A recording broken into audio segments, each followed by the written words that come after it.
Hello guys, nandito na naman tayo. Siyempre, good morning muna dyan at good evening rito.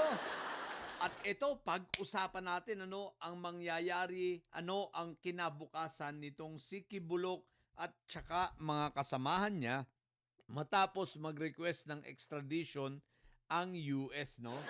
At ito, napakinggan natin ang interview kahapon ng abogado nitong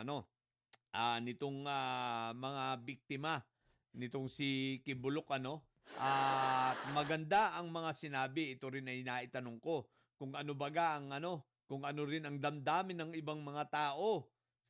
Diyan lalo sa Davao area, no, tinanong ko sa ating puting kabayo at iisa rin ang sinabi niya sa akin. Ang sabi nga ng puting kabayo sa atin, doon sa mga complainant at mga kamag-anak nito, talagang sila mismo ay gustong-gusto na itong si Kibulok ay maibiyahe, ma-extradite na papunta sa US, sa mga kadahilanan na ating pag-uusapan. Okay. So sige, eto, let's go. Pag-usapan na natin. Guys, kung napanood or napakinggan ninyo ang interview kahapon dito sa abogado nitong biktima ni Kibulok, aba. Sila mismo talagang payag na sila. Payag sila na itong si Kibulok ay ma-extradite, no? Doon sa ikalawang kondisyon o ikalawang option na pwedeng gawin ng gobyerno or mismong pwedeng gawin ni PBBM, no? Una nga syempre, pwede itong ipadala, i-extradite na, no, sa pamamagitan ng treaty. So, nasa batas naman natin to, nasa constitution. So, pwede ipapadala ron. At ang pangalawa, habang ipinadala ron, pwede itong maging temporary. Ibig sabihin, pagkatapos nakakasuhan ron, at pwedeng ituloy pa rin ang kaso rito, o di ba ga? So, ibig sabihin, hindi natatapos sa US ang kaso niya, kundi may kaso pa rin siya rito kahit siya ay na-extradite. At anytime, pwede siyang ibalik dito para naman harapin ang kanyang mga kaso rito, o di ba ga? Pero eto naman ang sinabi ng ating ng abogado nitong mga biktima na ito ang talagang magpapaiyak dito sa mga miyembro ng kultong ito, magpapaiyak sa mga bayoteros na ngayon nga ay umiiyak pa lang na ang balita natin yung SMNI mawawala na rin sa broadcast, no? Mawawala na rin sa free air ba yan? Hindi, nagbabayad sila sa signal So mawawala na rin sa broadcast TV. Bakit ka mo? Dahil nga mukhang tatanggalin na ng signal. So talagang sila ay sa social media na. Anyway, may nanonood pa ba rito? Baka kaya tatanggalin ng signal kasi wala naman nanonood na, di ba? O kumbaga hindi bumebenta, walang lakas, di ba? So, tsaka at the same time, siguro nakikita nila na, kita mo yung mga host dito, puro bobo. Andyan yung bayoteros, bobo na mga hindi pa naliligo. No, di ba ka? So sabi nila, teka, pumapangit yung image natin. Ang pangit tingnan sa itsura na mga ito sa TV, no? Kahit pagbali-balik ta rin mo ang mundo kahit paliguan mo to ng mga ito ng Clorox, yung mga host ng Bayoteros, kahit paliguan mo ng Clorox yan, mukhang mabaho pa rin. Paano ba naman inborn naman dyan ang pagiging dugyot sa mga yan? Di ba? Kaya shoutout sa mga Bayoteros na mga inborn ng pagiging dugyot. Kahit paikot-ikutin nyo, kahit anong gawin ninyo sa social media o sa broadcast TV, wala talaga, dugyot talaga kayong tingnan.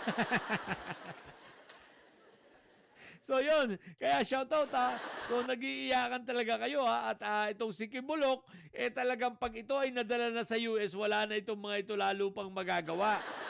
Sapagkat dito nga naman, ang sabi ng abogado, pabor na rin sila sapagkat tingin naman nila masesentansya nito sa US. At the same time, to be fair with those complainants na mga kababayan din natin na nasa US para mabigyan din sila ng justice because ang sabi nga nitong abogado yun din ang pananaw ng kanyang kliyente na kapag nahatulan si Kibulok sa US, kumbaga para sa kanila, justice na rin yun, no? At the same time kasi, hindi may impluwensyahan ang US ng mga external forces, no?